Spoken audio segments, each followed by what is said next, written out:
आजको हाम्रो श्रमदानको कार्य एकदमै प्रदेशबाट आयो न त केन्द्रबाट आयो के हामी यहाँको बासिन्दा हौ होइनौ भन्ने कुरा हामीलाई वडा सरकारले पनि केही चासो नै देखाएन।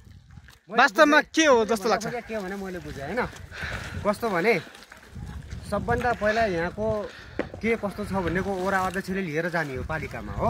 हजुर हजुर हजुर। वडा अध्यक्षले चासो राख्दैन, तर राख्यो होला आफ्नो ठाउँमा छ। तर पालिकाले चासो राख्नुपर्छ प्रदेशले चासो राख्नुपर्छ सङ्घीयलाई हो। हजुर।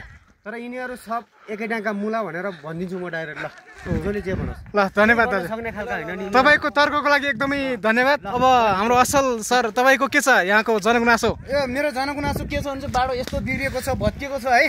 के नै भयो नि वडा अध्यक्षले अलिकति हेरिदिएको भए हामीहरू जनताहरूले अलिकति सुविधा हुन्थ्यो नि हैन। हजुर हजुर। अब न वडा अध्यक्षले हेर्यो न पालिकाले हेर्यो, हामीहरू युवाहरू आफै मिलेर यो बाटो बनाउँदैछु। के भने हाम्रो लागि सोचको लागि यो बाटो बनाउनको लागि हामीहरू केटाहरू सब मिलेर एकदमै बाटो फिलिङहरू कोही दुखी अब अवस्था गाह्रो हुन्छ, भोलि गाडी लोड्छ मान्छे कहिलेकाहीँ अब लोड्यो भने नि हामीलाई गाह्रो हुन्छ नि त होइन। आफ्नो पेटसम्मको लागि मात्रै छन् हामीहरू त गरिब दुखीहरूलाई त यहाँ बाटोको लागि गम्भीर अवस्था भयो।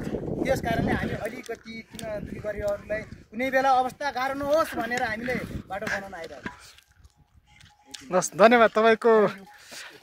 यो हामीले श्रमदान गर्ने भनेर एकदम लागि परेको छ हाम्रो गाउँमा। म एकदम खुसी लागेको छ। के लाग्छ के अरे युवा साथीहरूको अगाडि अथवा पछाडि कुनै पनि राजनीतिक प्रतिशोधले डगमगाउन अथवा डराउन होइन, त्यसै गरी तपाईँको हप्क्याउन सक्छ या सक्दैन के लाग्छ? कसैले सक्दैन जस्तो लाग्छ मलाई एकदम। कस्तो भइरहेछ काम?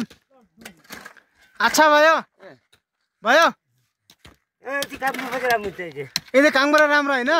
कतिको खुसी लाग्यो तपाईँलाई?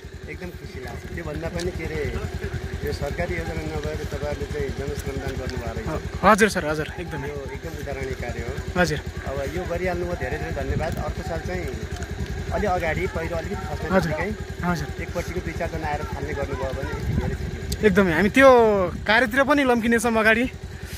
धन्यवाद सर तपाईँको। अनि भोलिबाट पठाइदिनुहोस् है नानी। हजुर हुन्छ सर हुन्छ हुन्छ। हामी पात्रासी गाउँपालिका वडा नम्बर 3 मालिका माध्यमिक विद्यालय लोडचौरका जगतबहादुर साईसँग पनि को कार्य सम्पन्न हुने बित्तिकै हामी पान कार्यक्रममा खाजाको रूपमा यहाँ आइरहेका छौँ।